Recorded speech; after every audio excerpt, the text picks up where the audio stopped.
Bonjour à toutes et à tous, Ludivine Lemarié, experte en leadership humain. J'accompagne les entrepreneurs, les dirigeants et les managers à affirmer leur propre style de leadership de manière naturelle et authentique afin d'inspirer et impacter positivement toute leur sphère professionnelle. Et tout ça sans oublier le bien-être au travail parce que oui, c'est possible. Et d'ailleurs, aujourd'hui, j'ai le plaisir de vous présenter Nicolas Caugan. Bonjour. Bonjour Nicolas.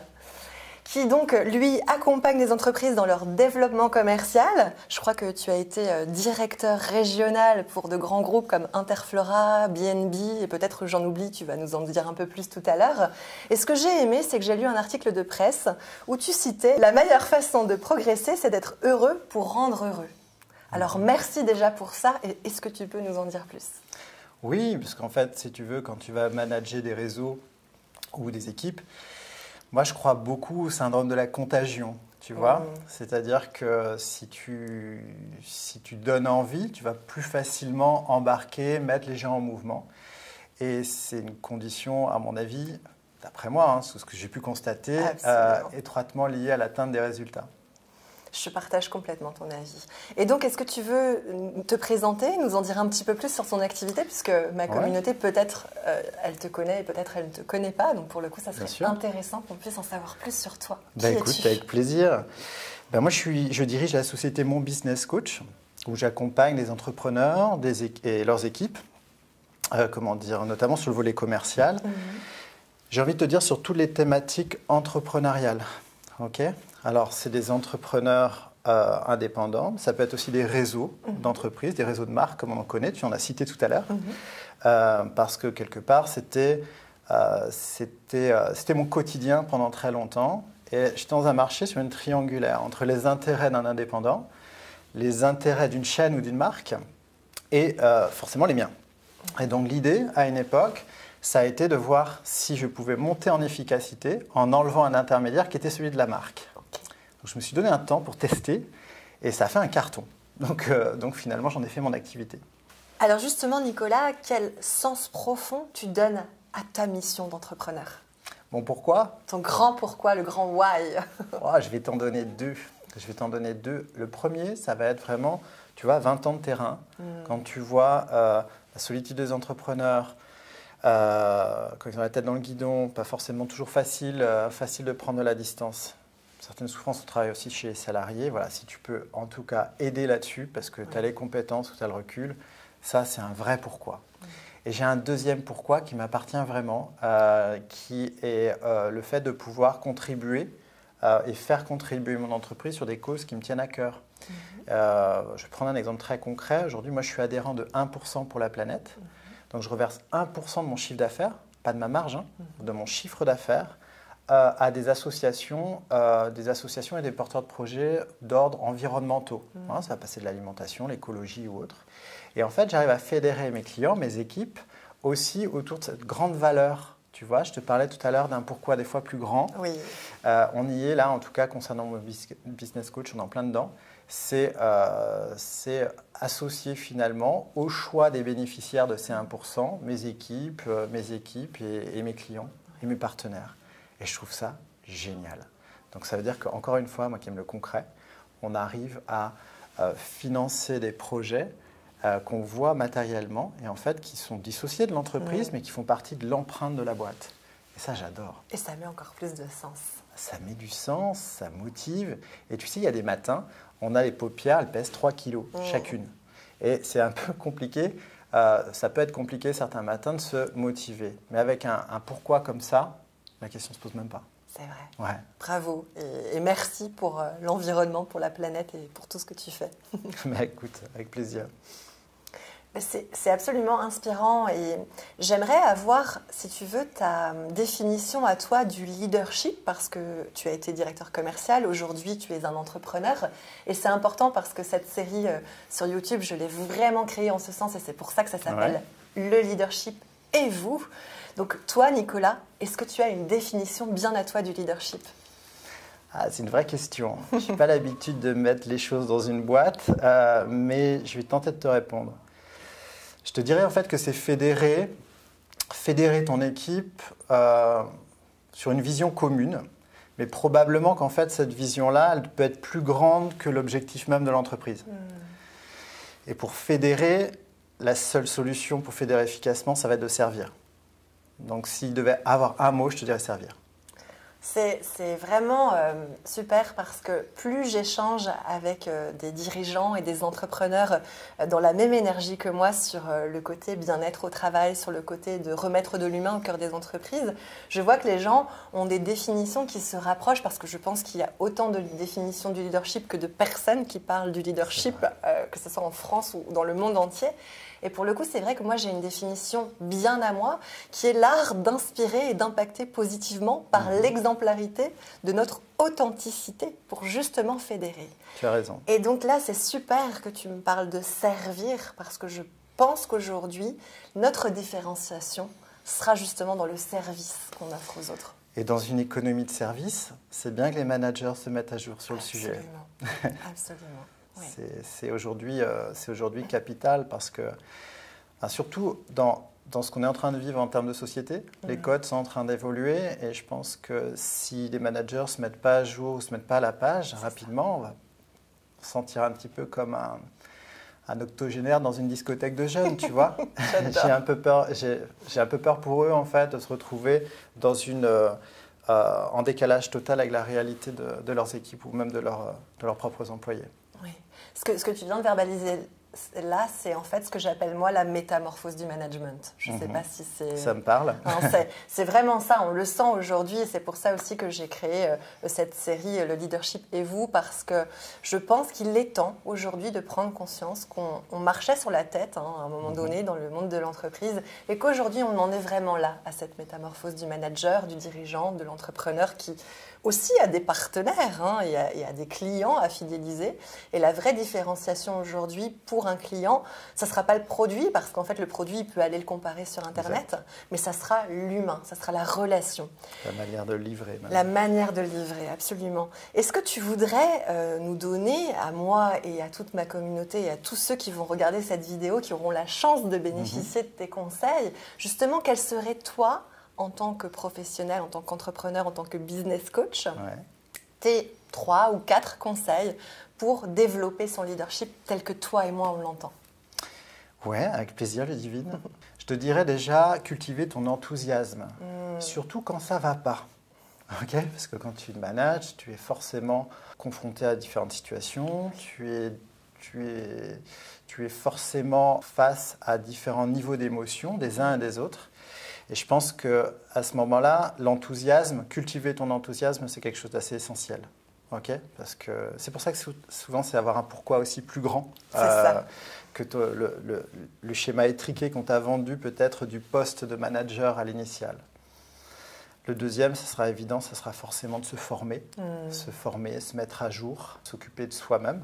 Donc ça fait peut-être même un peu écho avec ce que tu me disais tout à l'heure sur la coupure de presse. S'occuper de soi-même déjà. Pourquoi? Pour le côté contagion, le côté inspiration, probablement même que tu évoquais tout à l'heure. Et le troisième point, il y en a tellement, il y en a tellement. Le troisième point, ça serait vraisemblablement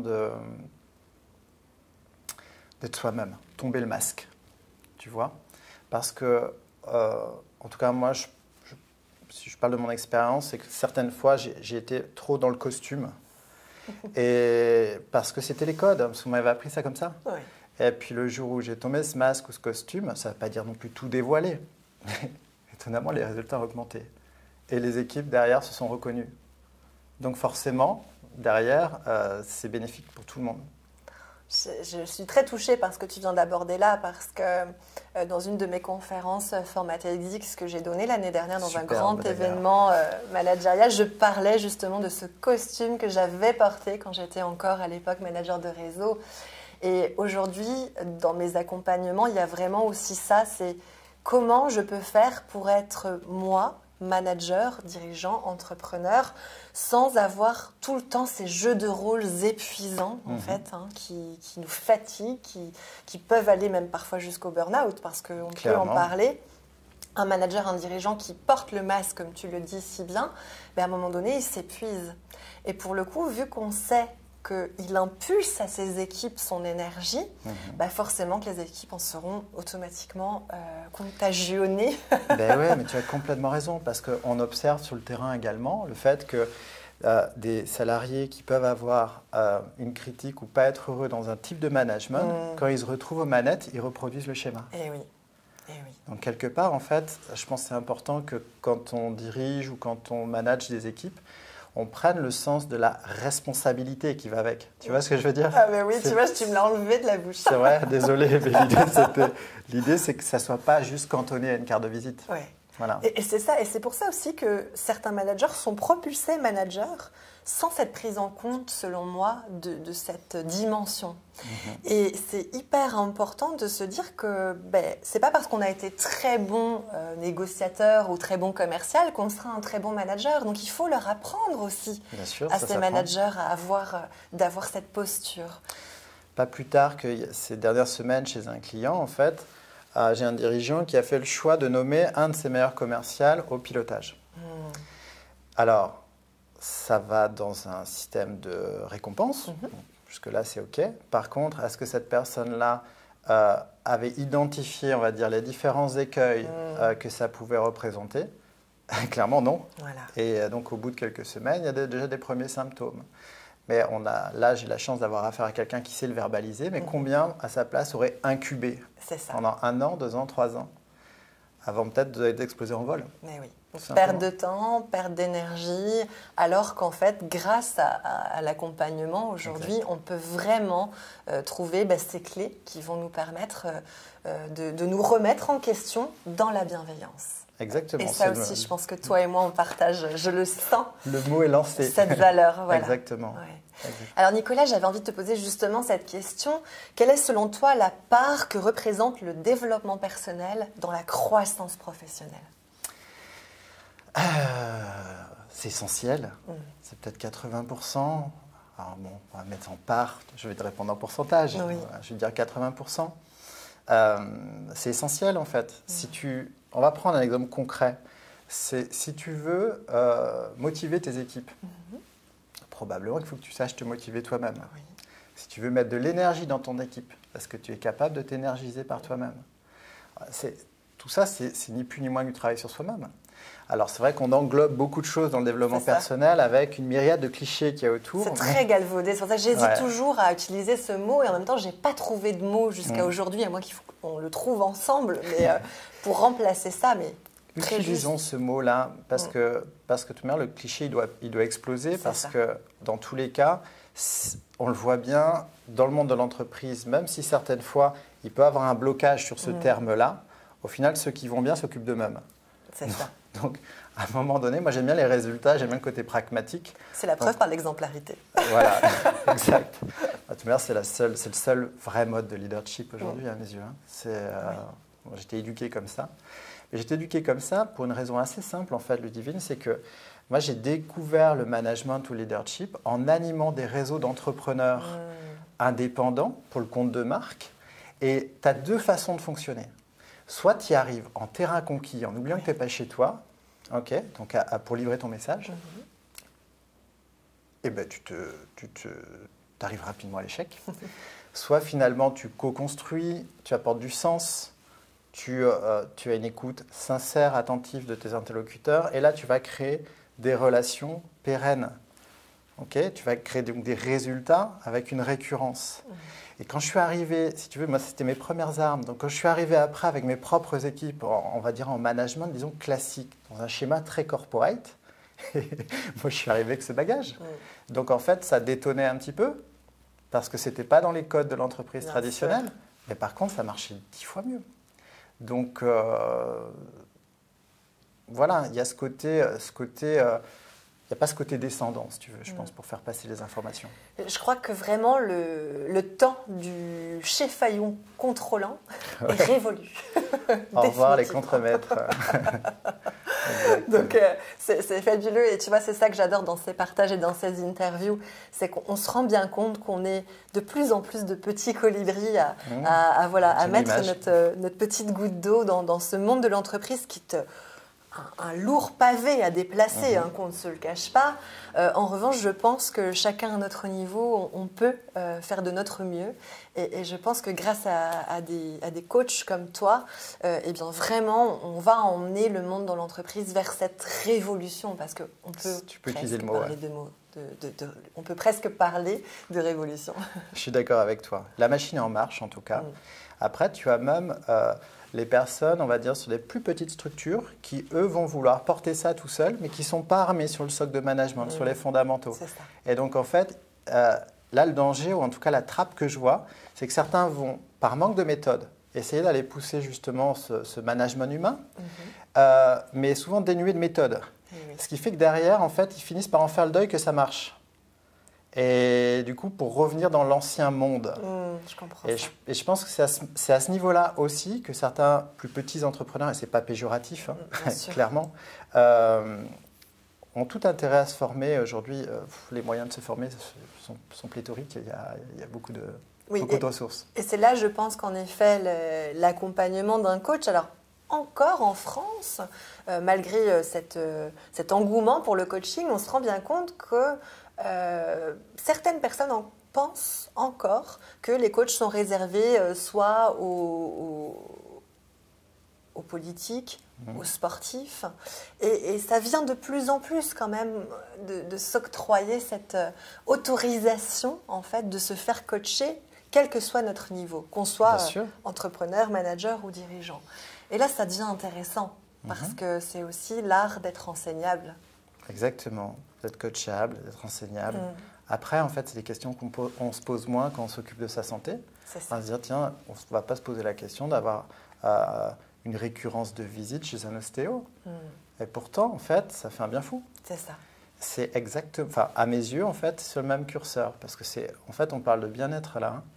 C'est-à-dire que quand tu regardes finalement certains échecs dans les entreprises ou autres, c'est rarement que pour des raisons économiques. Donc, c'est important de soigner aussi sa machine sur des méthodes, sur une psychologie embarquée qui va bien. Absolument. Et encore une fois, parce qu'en plus, c'est contagieux. Donc, il faut en profiter. Oui, et toi et moi, c'est là où on se rejoint. On croit en l'épanouissement et au bonheur au travail. Je le disais tout à l'heure en introduction. Et surtout, je pense que c'est le premier grand levier à l'efficacité, la réussite, l'efficience de l'entreprise. Qu'en penses-tu ? Ben, j'en pense que je suis entièrement d'accord avec toi et qu'aujourd'hui, en fait, on est capable de le prouver. Parce qu'aujourd'hui, ce n'est pas parce qu'on va s'occuper de son propre développement dans l'entreprise qu'on ne peut pas mesurer les évolutions sur des métriques d'entreprise. C'est ça. Okay, que ça soit sur... Waouh, il y en a un paquet. Le premier serait peut-être le turnover sur la partie sociale. Ça sera les résultats tout simplement financiers. Bon, là, on ne va pas tous les dérouler, mais on peut mesurer. On peut mesurer. Je suis convaincu que chez tes clients comme chez les miens, on est en mesure aujourd'hui de montrer patte blanche, en disant voilà, ça a apporté ça.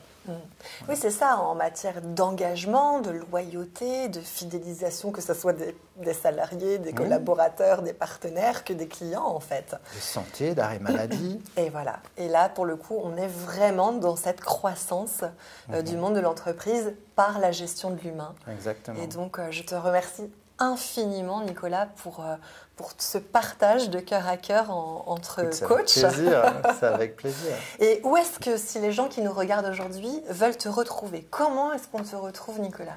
Alors, il y a une chaîne YouTube qui a été créée il y a quelques semaines, Mon Business Coach, un site internet qui est quasiment finalisé. Voilà, la charte graphique est terminée. Très bien. L'architecture de marque a pris un peu plus de temps que prévu, mais bon, c'est le jeu.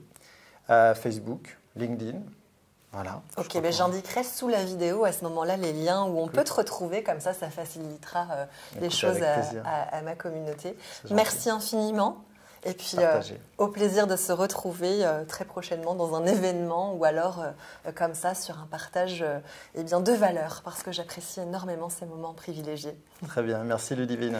Merci à toutes et à tous pour votre écoute et on se retrouve tout bientôt sur la série Et le leadership et vous.